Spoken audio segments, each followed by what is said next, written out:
இந்த காலத்துல நம்ம பாடுகிற ஆட்டத்தை பார்த்தீங்கன்னாக்கா, பயங்கரமா லைட் எல்லாம் போடுவாங்க. எல்லா மியூசிக்கும் இருக்கும். டப டப டபன்னு அடிப்பாங்க. அந்த colour colour colour colour lights flash போடுவாங்க.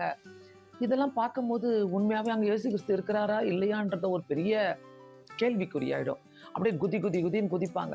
சில ஆலயங்களில பார்த்தீங்கன்னாக்கா, அப்படியே 1 ஹவர் அ ட்ரம்ஸ் அடிச்சு உசுப்பேத்துவாங்க பாருங்க. அது அவங்களுக்கு ஒரு ஆராதனைன்னு சொல்லுவாங்க. அப்ப சொல்லுவாங்க, சிலர்லாம் வந்து சொல்லுவாங்க, "அப்படியே பயங்கர ஷர்ட் எல்லாம் வேர்த்துச்சு, ஜாக்கெட்லாம் வேர்த்துச்சு, ட்ரெஸ்ஸே வேர்த்து போச்சு, ஈரமா போச்சு." அந்த குதி குதி குதி குதின்னு குதிக்கிறது.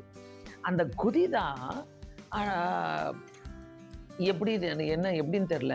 உண்மையாகவே கர்த்தர் அங்க இருந்து கிரியை செய்றாரா? இல்ல இந்த குதிய நம்ம போக்கும்போது, இந்த ரோட்ல போறாங்க பார்த்தீங்களா? மோளம் அடிச்சுட்டு போறவங்க, கூத்தாடிட்டு போறவங்க, தெருக்கூத்து ஆடுறவங்க, டப்பாங்குத்து ஆடுறவங்க, இவங்கள எல்லாம் பார்த்தீங்கன்னாக்கா, அப்படியே அந்த மாரி கூத்து தான் உள்ள நடக்கும். ஏன்னா, நான் பார்த்துருக்கிறேன். இந்த மியூசிக் வாசிக்கிறவங்க, அ அவங்க சத்தத்த மட்டும் அந்த அந்த ஆர்கனா, இல்ல ட்ரம்ஸா ஏத்து ஏத்து ஏத்து ஏத்துன்னுவாங்க. ஏத்தி விட்டுட்டு யார் பாடுறதும் கேட்காது.